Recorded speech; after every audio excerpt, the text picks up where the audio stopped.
Hi Burbank first graders, this is Mr. Hong, and welcome to our first virtual art classroom project while we're in shelter in place. I just want to introduce this next project because we've been doing so many things in art this year, talking about lines and shape and color, and this is going to be one of those projects that kind of combines all of those things again. So for this project, you're just going to need a few simple things, like a white sheet of paper, and you're going to put it in landscape orientation like that.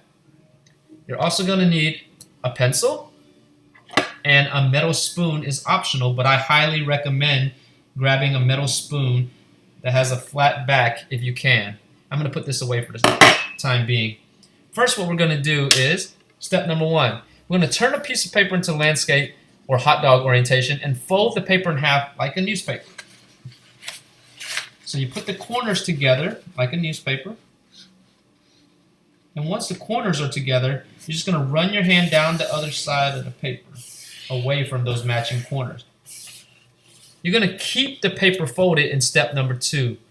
And you're going to draw 10 shapes on one side of this paper. This side right here, I'm just going to draw 10 shapes. And it can be any shapes that you want to draw. You can make them big, small, you can overlap them. But I want you to use your space. So I'm going to draw a triangle. And you can use the same shape over and over again if you want. But I'm going to change it up because I like to use some variety. Okay. And it doesn't have to be perfect. And sometimes when I make a circle, I pretend like I'm drawing a circle until my hand gets comfortable drawing a circle, and then I slowly put it down. So I draw a circle. I'm going to draw another rectangle, kind of a rectangle. Okay, I can draw another triangle. And notice my shapes are overlapping. So that's 1, 2, 3, 4, 5. I'm going to draw 5 more. 6, 7, and they don't have to all be geometric shapes. We learned about organic shapes. 8, 9, and 10. When you're happy with the shapes, you can go ahead and trace over all of your shapes really hard this time. So I'm going to go 1, and this is going to be very hard right here. So I can see these marks. And sometimes to make it really dark, you can kind of scribble on top of the line like this. You could probably hear my pencil scratching onto the paper right now. And it's okay if it's a little bit off the line. Kind of just do this.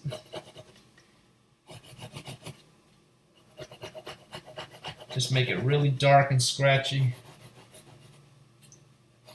This is number 4 right here that I'm tracing over. Number 5. Making it really dark now with just the pencil.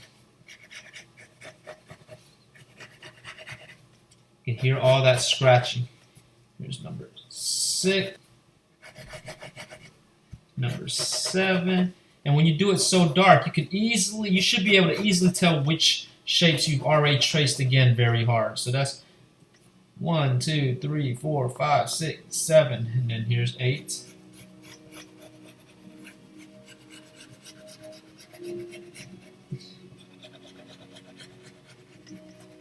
8, 9. Let's take this.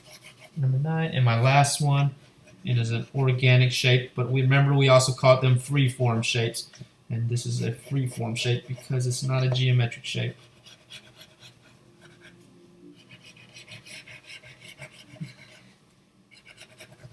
Okay, there you go. Now all my 10 shapes have been traced really dark in step number 3. Okay, step number 4 says after everything is traced darkly, you're going to fold the paper so the side that you did not draw on touches the side with these shapes on it. So I'm going to open this up. And I want this side of the paper folded so it touches this side. So I'm going to fold it in now like this. And you're going to fold it down. You should be able to see your shapes a little bit through their paper. If you zoom into it a little bit, you can see that I can see those marks. It looks like it's been scratched in. So I'm just going to go back to there. Okay. Now what you're going to do is you can use your hand and try to rub the lines by pressing your hand all over those lines that you traced really dark and see if they show up on the other side. You can just open it up quickly. If it doesn't work really well, this is why I recommended grabbing a spoon, because this is where you use the back of a spoon and you can just rub it all over the lines, and this will help transfer your dark graphite from your pencils onto the blank side of the paper. So I'm just going to try this. Now, we were at school, I have some really dark pencils that we were going to use for this project. So this project is made with regular pencils, just because that's probably something you probably have at home.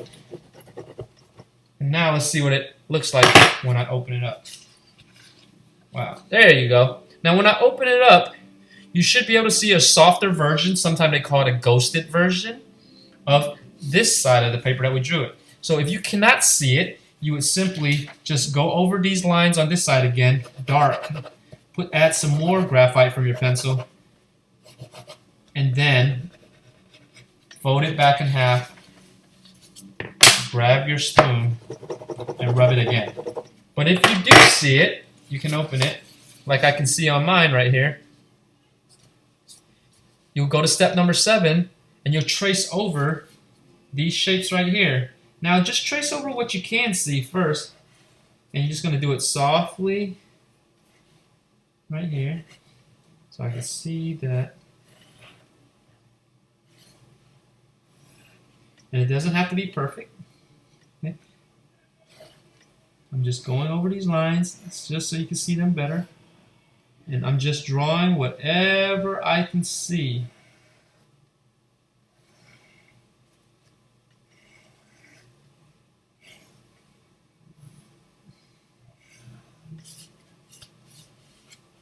And it's getting kind of tough for me to see some of these lines.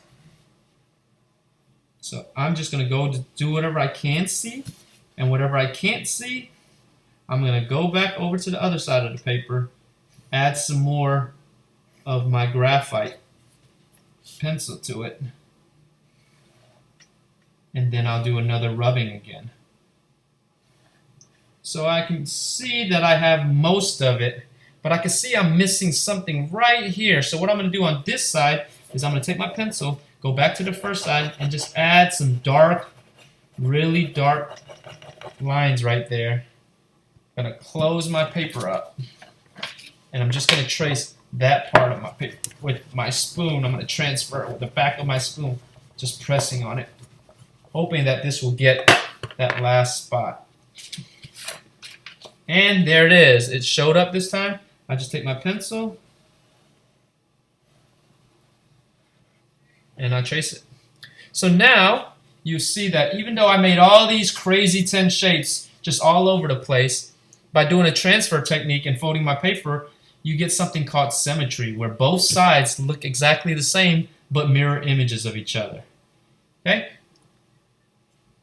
So step number 9 says, after you have this, I want you to go ahead and write your name in the bottom corner over here, and I'm going to write Mr. H. Okay?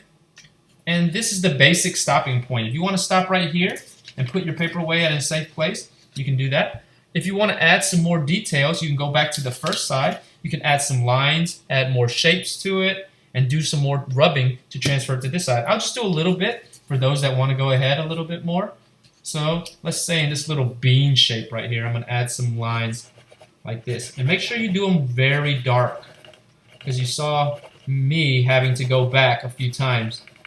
But if you do it really dark from the beginning, you can save yourself some time from doing unnecessary rubbings. Okay?